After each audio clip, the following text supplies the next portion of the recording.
For today's video guys ay kukonect natin itong ating Android phone sa Google TV natin, yung Astron. Gagawin natin is remote. So gagamitin natin yung cellphone as a remote control. So paano nga ba? So gagawin nyo lang, punta lang kayo sa Play Store at i-download nyo itong TV remote. Yan.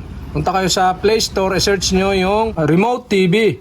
Or i-search nyo na itong Universal TV Remote Cast to TV. Yan. Tapos i-install nyo lang. Once na ma-install nyo na, so naka-install na siya sa ating mobile phone, pupunta na kayo naman doon sa mismong app. So ito yung app pag na-install nyo na.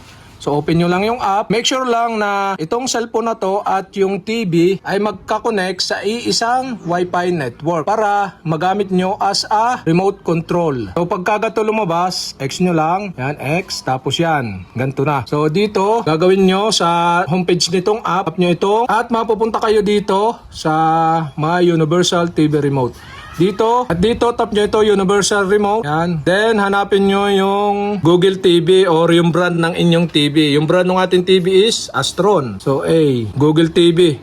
Hanapin nyo yung Google TV. At dito, click nyo itong click to auto search button dito para ma-search yan. So, yan, lumabas na yung Google TV. Ito yung Google TV natin. So, i-connect natin to. Tap nyo lang to. Tapos, may lalabas ditong pair. Yan, pair. Yan, yung pair. Tapos, ito yung sa my cellphone. Kukopyahin natin yung nasa code na nasa TV dito.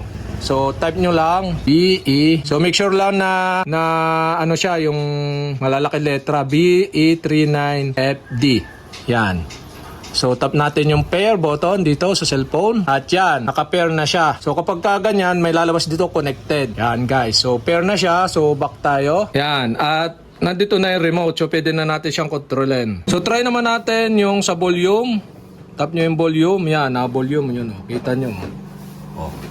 Nagdagan natin yung volume. Pataasin natin yan. Pindot-pindot nyo lang. O press and hold nyo lang para mas umangat. Yan. Tapos pahinain natin. Nahina na yung volume. Dito sa channel niya, or kaya mo dito sa arrow, yan, baba natin. O, kita naman ninyo. Yun, napunta sa may kanan. O, kanan. Taas. Sa baba. O, sa kaliwa. Tapos sa kanan. Yan.